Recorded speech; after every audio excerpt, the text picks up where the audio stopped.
This is the Adventure Sports Podcast, where we hear stories of adventure from every corner of the planet. We interview all sorts of folks who are using their sport to explore the world around them and give you the inspiration you need to get out there and have some fun.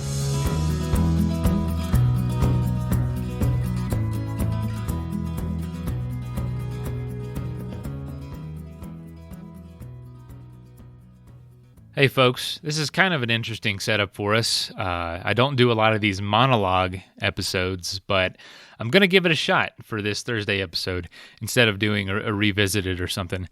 If it totally sucks, I'm sorry.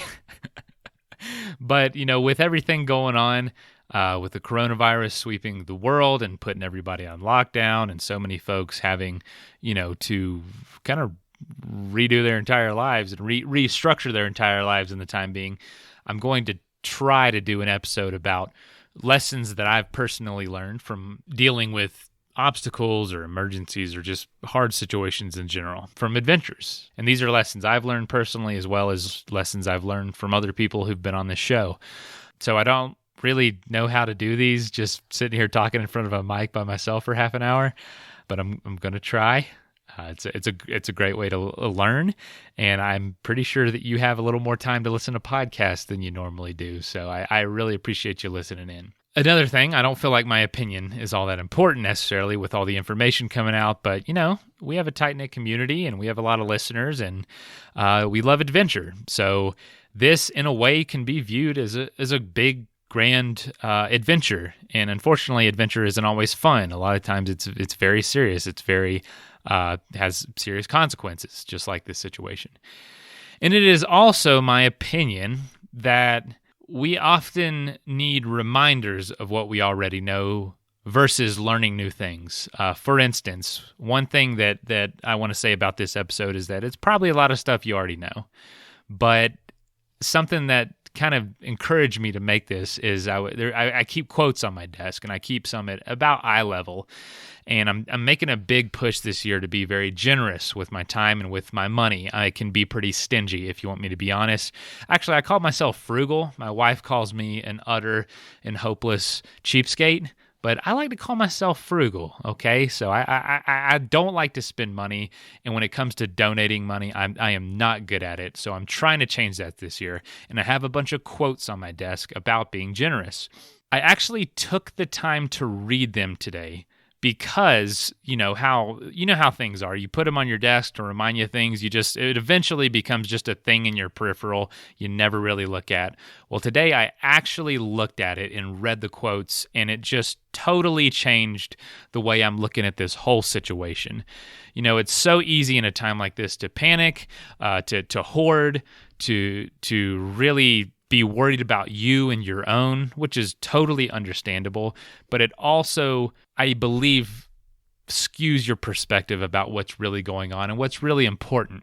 So when I read those quotes about being generous, I was just immediately taken aback, felt totally guilty, and said, okay, I need to do something for somebody today. I need to be more generous with my time, not look at the news constantly. And honestly, that has just totally changed my day, and I believe it's going to change my outlook on this whole situation. I apologize if I'm being too open with y'all. I hope you don't, view me differently now, but that's just reality of what just happened today. So, my number one lesson about dealing with emergencies that I've learned from adventure is, number one, don't panic. This might seem obvious, but like I said, we need to be reminded of what we already know versus learning new things a lot of the time, especially in situations like this. So don't panic. Do I have an example of that? I actually do. I remember, I think I've told this story before. I was just a couple weeks into one of my biggest bike trips. I was with a friend, and the bolt that holds my bike rack to my bike just snapped. It was like a pothole or something I hit in the road, and it just snapped. And that's a pretty big deal because that rack holds up all my gear. I didn't have front panniers. I just had the back panniers or saddlebags for bike touring. And my food, my clothes, my sleeping stuff, tent, everything was in that bag. And now the rack wasn't literally attached to my bike, which is a huge problem. And I've actually always had a huge problem with racks for some reason.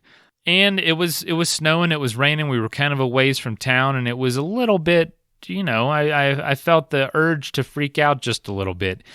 But I was with my friend, we stayed calm, and we found some zip ties in our kit, and we literally just zip tied a piece of the rack that was, a part of the whole thing, but something that had a loop in it to my bike frame.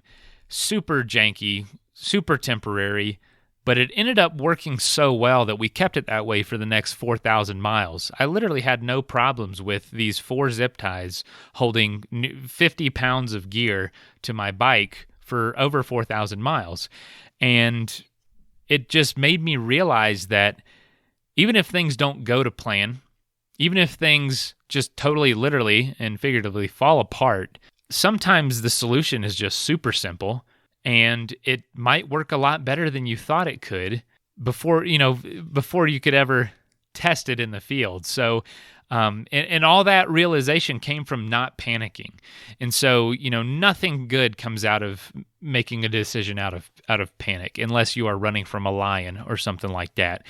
But even then, come on, not a lot of us are ever going to face that. I did get chased by a buffalo one time, and I did panic, and that helped a little bit, but very rare occasion. I heard a quote one time. I think this is how it went. It said, the only 2 situations that you don't make a good decision is when you're hungry and when you're panicking. Okay, I think I've beaten that horse to death. Number 2, this sounds cheesy, but I'm going to try to not make it cheesy. Challenges equal opportunities to grow. That might sound obvious too, but none of us grow, none of us develop unless we are challenged. This situation we're all going through, being stuck at home or trying to figure out what our kids are going to do while we have to go to work, it is an opportunity to grow. It is a huge inconvenience for a lot of us, I'm not going to lie. And I remember one time I was telling my dad about all these things that were going on in my life that I felt were unfair and I felt that shouldn't be happening to me. I was in school. I don't even remember what was all going on, but I remember talking to my dad and just going through like 15 things that were all going wrong, just really having a complain fest. And I remember my dad sitting there just listening quietly, and when I stopped talking, he said, "Son, I don't know what to tell you, man. That just sounds like life to me. Like, do you want me to list the 1,000 things that are going wrong right now?" And, I was young. I hadn't really learned a whole lot at that point, but it really stuck with me, that quote, that interaction with my dad, because when I look at his plate or my mom's plate or someone, that I think is in a lot of ability or in a position of responsibility, I think, how do they handle all that? And I believe it is taking a perspective that this is just life, man. Life is just going to be hectic. It's going to be a lot. You just have to accept that it's going to be a gigantic challenge, and that each of these challenges are an opportunity to grow. I remember going out one day on one of my trips and thinking, oh, the weather's going to be great. This is beautiful. It's going to be fantastic. And the weather just turned immediately, and it was awful for the rest of the day. And I had never gone through weather that bad before. And I remember thinking of how unfair it was, but my mind went back to that time. My dad told me, just sounds like life, son. It's totally out of your hands. There's so many things that you cannot control. And at the end of the day, I got in my tent and I thought about that and said, how have I grown today through this challenge? And I think what it was is, now I know I can go through this kind of weather, that if there's this kind of weather approaching me, I don't have to quit. I don't have to stop. And if I would have known that weather was coming, I wouldn't have gone out that day. But I did. And I knew that if it was going to come again, I could continue going and still reach my goal for the day, and I could grow. So I encourage you, if this is a challenge for you, please, if you can, look at it as an opportunity to grow. Look at it as an opportunity to grow your generosity, to grow your compassion, to grow your, ability to prepare even. So there's a ton of ways you can look at this situation and grow from it. All right, number 3, it's going to make a good story. I don't want to undermine the seriousness of this situation and the seriousness for folks' careers and livelihoods, as well as, your life if you have an system that's being compromised, or if you're in a vulnerable situation. I don't want to undermine that.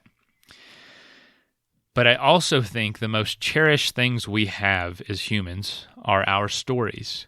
I will say, if I had a trophy case of my life right now, I would put on every shelf the stories that I have. And there's two things I want to say about that. In our home, we have a couple sayings. One of them is, if it's going to make a good story, we should be willing to go through it. I'm not proud of everything that my wife and I have had to face together. I know I've caused a lot of problems just being this out-of-control adventurer sometimes.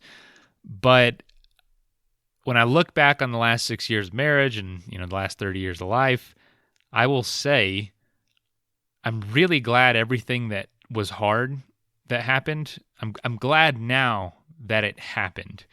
And I learned this lesson from one of our guests who broke her back. I can't even remember what episode this is now. But she broke her back or had some sort of issue with her back that kept her, essentially paralyzed her at 20 years old. And she was only 21 or 22 when we talked. But it was incredibly unfair because she was an incredible athlete, college athlete, rowed on the rowing team, all that. And it just seemed like this complete unfair thing. And she said that her goal was to get to the point where she was glad that this injury happened. Get to the point in life that she was glad it happened because of the things it taught her. And I was like, oh my goodness, like I don't know if that's crazy. And at the end of the episode, I remember asking her, are you at that point yet? And she said she was. She goes, yes, I am glad that I essentially was paralyzed for a little while. The things that it's taught me, the things that it has forced me to do just way beyond my comfort zone has been more valuable than the ability to use my back if this had never happened.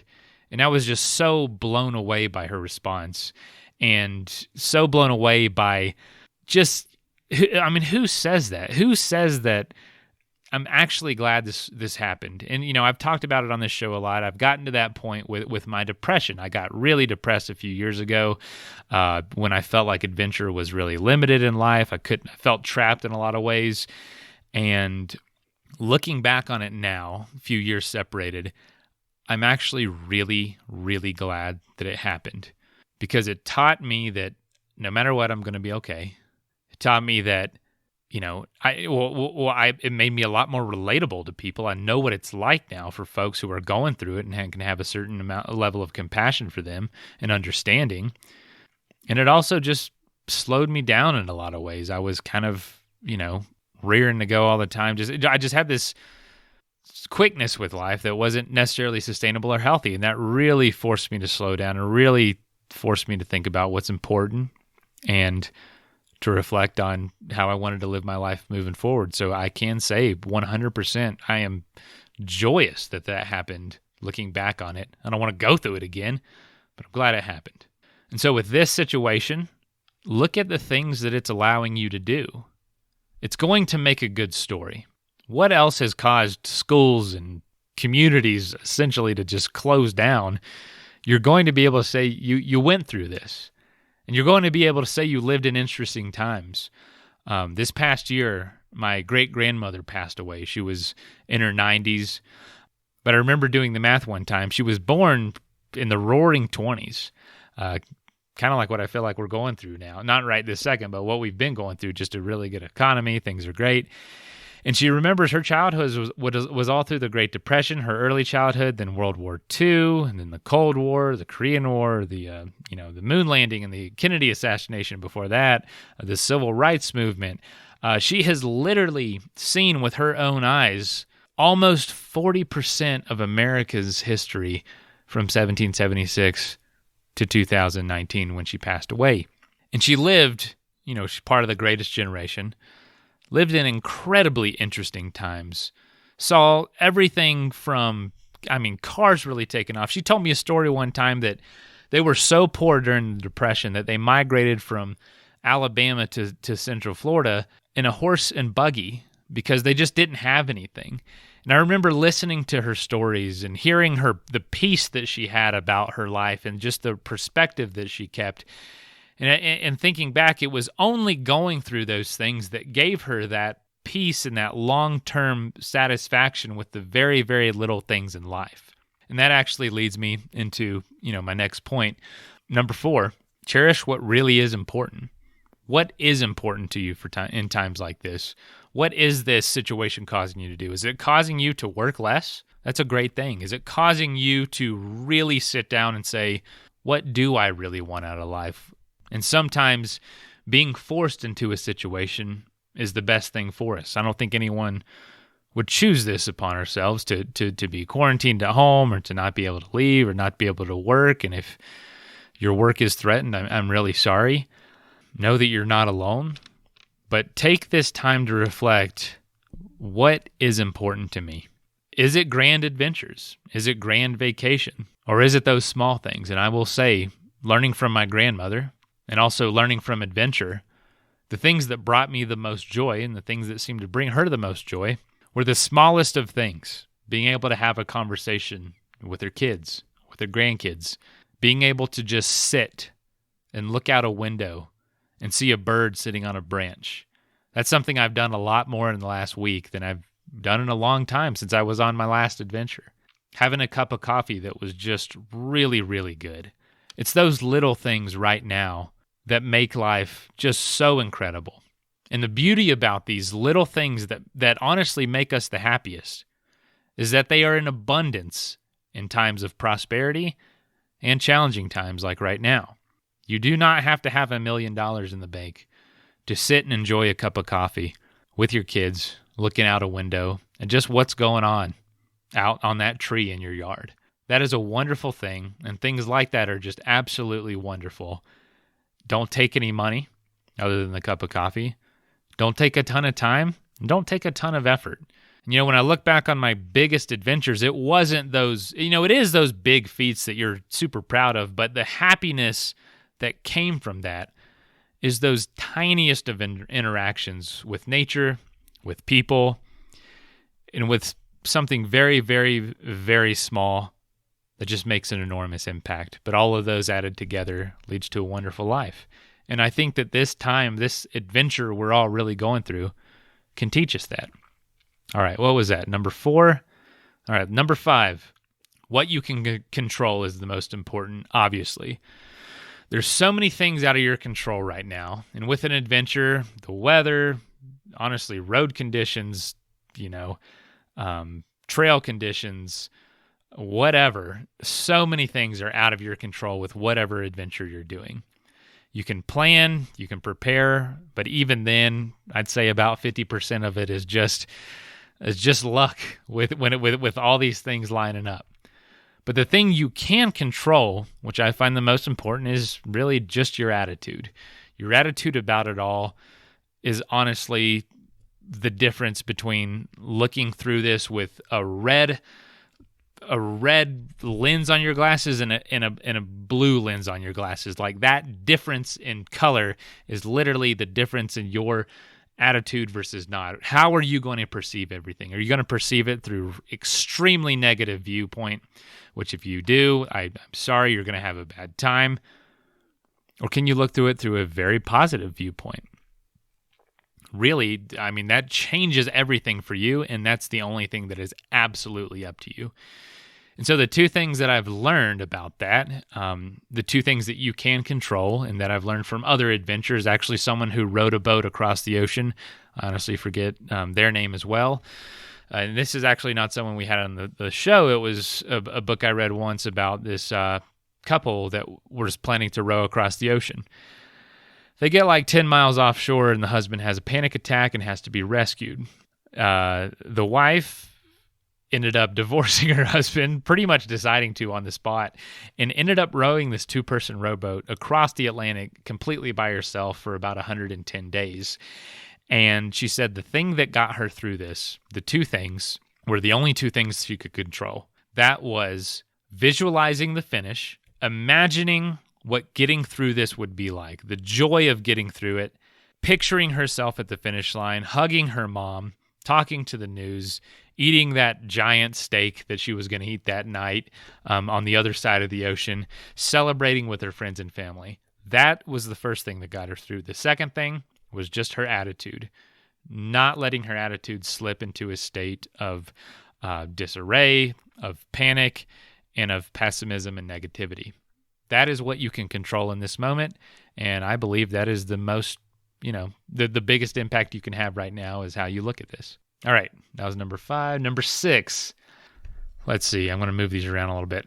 All right, number 6, have a sense of humor. It's very easy to get super serious and just rigid as can be in your personality during times like this. And when times aren't, when things aren't going great, it's easy not to have fun and it's easy not to have a sense of humor. But I believe having a sense of humor is probably one of the most important things you can do during really stressful times. Not as a form of escapism either. It's just a form of stress relieving and also helps keep things in perspective. I'm trying to think of a story of where, being funny helped. I do have one story that we weren't really having a good time then, but we laughed about it soon after. Me and my buddy were sitting in a tent. It was incredibly stressful. We had been biking all day. We had dealt with bears and bison and the weather was awful. Finding a place to camp was awful. We get in the tent and we both had our own sporks. And Paul, my friend Paul, y'all have heard his name before. We were making peanut butter and jelly sandwiches because that's pretty much what we were living on at the time. And he said, he was making his sandwich, making his peanut butter, getting peanut butter out of the jar. And I was like, oh, shoot, man, it's raining outside. Our bikes are kind of away from the tent. And I forgot to grab my spork. And I said, hey, Paul, can I borrow yours? And he was like, no. He was being a real jerk about it. And I was like, dude, let me borrow your spork. It's not that big a deal. He goes, okay, but don't lick it when you're done. Don't lick this peanut butter off the spork. And I was like, all right, whatever. I won't lick it. Big deal. And so I remember getting his spork, getting the peanut butter out, wiping it on my bread, but then I needed to open the jar of jelly to put it on the other piece of bread. I didn't have anywhere to lay the spoon down or the spork down, so I without even thinking, I just stuck it in my mouth. Paul was leaning to the side, grabbing something. I think he's getting just journal out of his backpack or something. He turned and looked at me, snatched the spork right out of my mouth, and slapped me across the face with it. And I pushed him, and he pushed me back. We're smashing the peanut butter and bread everywhere, and we tussle on the ground of the tent for just a little bit. And he overpowers me. We stop. We sit back up, and we just kind of sit there like quiet as can be, the rest of the night, just pissed off at each other, and end up going to bed kind of angry, but we ended up laughing about it the next day and soon after, and something we still laugh about to this day. I would say try to find situations where you're making light and having a sense of humor in the moment rather than having to think back on it, because that was pretty stressful and I was pretty angry. But it was a funny story looking back, and it teaches me, moving forward, if there's things my wife and I are particularly going through or stressful times with the baby, let's just have a sense of humor about it. It really does help. All right. Number 7. Let's see. Okay, this is actually an action step that I want everyone to do today. I want you to do this today, if you're not already doing it. I want you to take a step to snuff out fear and to give hope. Fear and hope are just as contagious as one another. One's just easier to do. I believe hope is the key to getting through stuff like this, but it doesn't come as easily as making the effort to be hopeful. However, it is just as contagious as fear. So if you don't mind, I really wish you would pull your phone out if you're listening to it right now, on your phone, just take a moment, ask somebody talk to a neighbor. Is there anything I can do to help you? And that is obviously an extension of my goal to be more generous in 2020, because I can kind of be a little stingy with my money, with my stuff. And I really need to work on getting my view outside of myself and helping other people. So if you don't mind, take time today to reach out to somebody, see how they're doing, ask them if they need help, because the support of our community and our families is what's, going to help us all get through this in a peaceful, humane way. And the very last lesson that I'll have to that I'd like to share is something I learned from a guy that I met riding his bike around the world. He had been biking around the world for about 4 years, and I was going through a particularly hard time in my trip at the time. And I remember just being really down, and I think this guy could see it. I was contemplating quitting this trip, just it was going terribly. I didn't feel great, and the weather was terrible. And I remember asking this guy, I was like, hey, what is the biggest lesson you've learned from 4 years riding your bike around the world? And he had gone through, this was after telling me a ton of stories about just some crazy situations. And he said, the biggest thing I've learned is this too shall pass. Whatever situation you're in, it's going to change relatively quickly for a lot of us. And then particularly this situation that we're going through right now, all of us, as a world, it's moving fast, it's fluid, it's changing all the time. And it is my belief that, it's going to pass relatively quickly. It's one day going to be a sentence. Oh, yeah, remember coronavirus? Oh, yeah, one time there was this virus that swept the world called coronavirus, and we all got through it. And, we made it. We learned our lessons. It's a story now. It was an opportunity to grow, and keeping in mind that, it is going to pass. So hopefully this wasn't a giant waste of your half hour. Feels very awkward to do this with no guest, and I don't feel like it was incredibly cohesive, but hopefully this was something that was valuable to you. I encourage you to share some of these lessons with folks. Please just, keep a level head. Don't panic during this time. Help someone in need. Please don't let it be all about yourself. I am also trying to do that, not let it just be about me and my family, but also who can I help? I'm in a very blessed situation, as many of you are.